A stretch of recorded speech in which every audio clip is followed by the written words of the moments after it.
We will now be looking at an online resource called EdPuzzle. To me, EdPuzzle is one of the best online programs for creating videos or finding videos, and I think what really sets it apart is that it also includes the ability to embed assessment directly in the video before you can even continue. So before we get into looking at some actual videos here, I think one thing that really attracts people to EdPuzzle or any program and what they're looking for, especially now, is it compatible with Google Classroom? We find ourselves using Google Classroom to post assignments, post videos, and if you go to my classes here, you will see that you are able to connect all of your classes in EdPuzzle with all of your Google classes. So I find that's actually very important, and it's a huge plus as well. So over on the left-hand side, if we click on the curriculum button, we'll notice that EdPuzzle has curriculums already set in place for elementary school, middle school, and high school levels. And I think what you will find, and when you have some time on your own very shortly to do a little research on your own, you're going to see that a lot of the topics covered in each of these are very close to, if not exactly match, your current school's curriculum. So let's look at high school. So notice they break it down by subject area. So we are going to click on math just to take a look. They then break it down based off of the math topic that you teach. So let's say we want to take a look at Algebra 1, for example. They then even break it down based off of the topic within Algebra 1. What chapter are you specifically focused on? Notice they give you almost a little description so you can find out if it's something you're interested in. Let's say we want to just take the first one, linear equations. And do we want to talk about one variable or two variable equations? Let's stick with one variable for now. And do we just want practice problems, applications, maybe some word problems? Are we just starting out with two-step and special types of cases, or are we really at the beginning with basic and one-step? Let's start there. So there are 4 videos that have been uploaded for basic or one-step linear equations. You'll notice that you can see how much time each of the videos are, as well as how many questions are embedded within the video. So maybe that's something you're looking for. Do you want a lot of questions throughout? Do you just want a couple questions? Let's take a look at this second one, basic linear equations. It's about 3 minutes long, and it has 3 questions embedded within. So let's hit play just for a couple seconds to get a listen. But I see, when I look at this, I see 1, 2, 3 terms. I see the 2x, I see this minus 18, and then I see this 14 on the other side. To move terms to either side of the equation, you either just add them or subtract them. So again, I'm thinking, well, I want to get the 2x by itself. There's a minus 18. So what is nice about this is obviously you have somebody who has gone through this and they are now sharing their lesson, and you can see, does it match your standards? Is it not quite what you're looking for? As students go through, you'll notice where the questions pop up. The one downturn is that you could fast forward all the way to, say, the first question, and the video will show you where that first question is happening. Now, if students are excelling and they understand the topic, this allows those upper level students to quickly answer it and move on throughout the course without them having to sit there and watch the entire video if they think they know what they're doing. So if we answer this question here, what is the value of x? 32 divided by 2 would be 16. So they'd hit submit, but because it's an open-ended problem, it doesn't tell them if they're correct right away. So I like to save for multiple choice, true and false. If you're just looking for, number one, instant feedback for the students, they will get that instant feedback right away because it will tell them if they are incorrect or correct. But then when you go to look at your results, you'll be able to see kind of like a bar graph of how did people do? Did majority get them right? Did they get them wrong? And you will be able to then figure out where do you need to pick up when you get to your face-to-face interactions. Open-ended, there's nothing wrong with the open-ended. You would then just have to go through, though, and look at each individual answer submitted by the students. And then 32 divided by 2. So you notice after they answer the question, the video picks up. They can make their way to the next question and constantly throughout the video. If you decide that you like a particular video and you want to save it, you can click on this empty box and get a checkbox there. And then down here, you're going to want to hit the copy. And what it does is it automatically will put it into your My Content here. So now here's your video.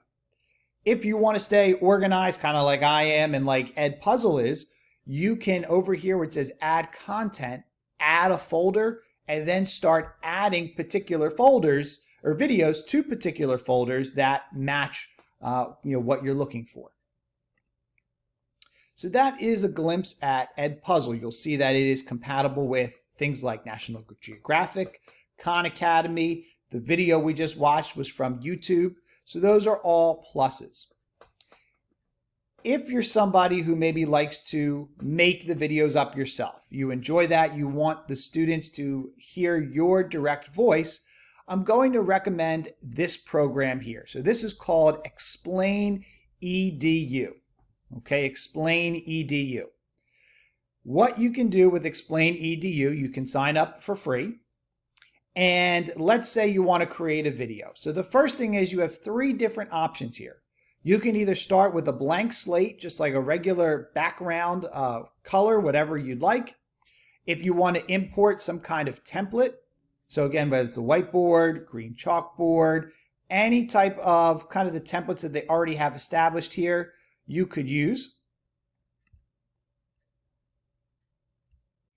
Or let's say you wanted a file. You could import a file from Google Drive, from your computer. There's many different ways in which you can import different files from. So just for now, let's say we did a blank slate.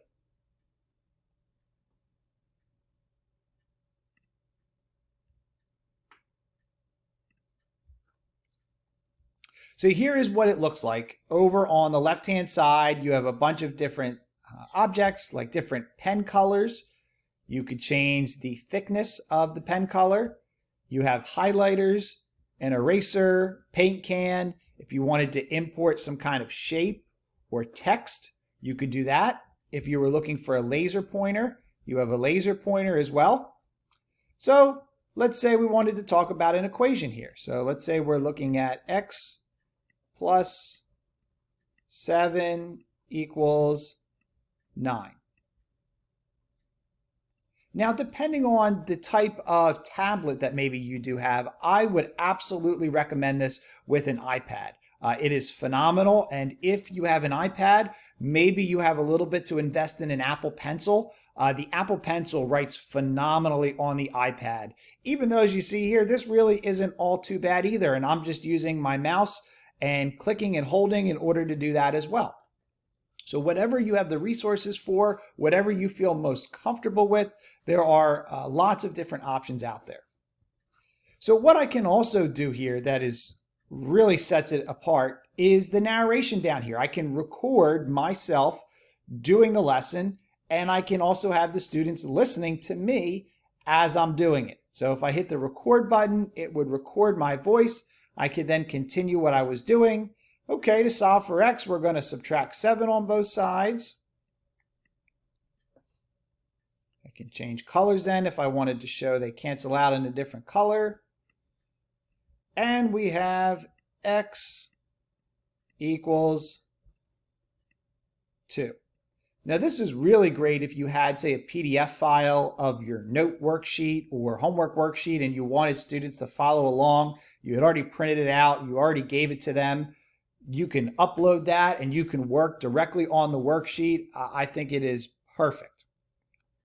Once you're done finished with your video, you could come up here to the export button and you can export it to various places. You could upload it directly to Google Classroom or to a Google Drive or to EdPuzzle.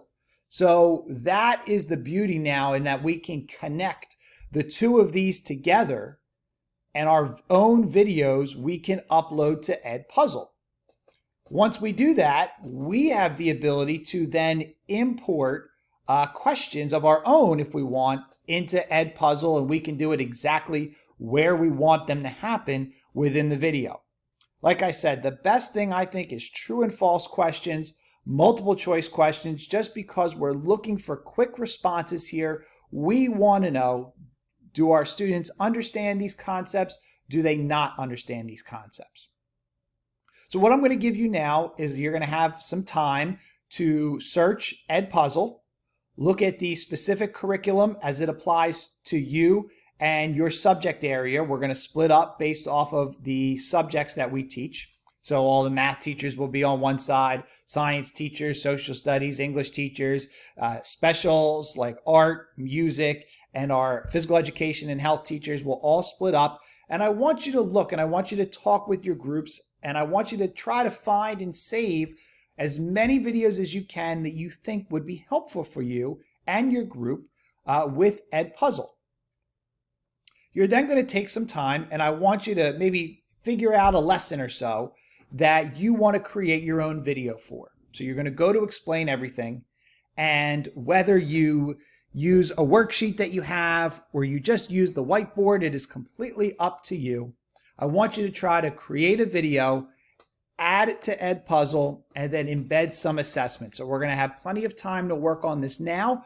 I will be walking around each group to answer questions, to help with some different areas of EdPuzzle or Explain EDU. So if you have any questions, please feel free to ask as I walk around. I would really love to hear you interacting with your groups, and enjoy. Have fun.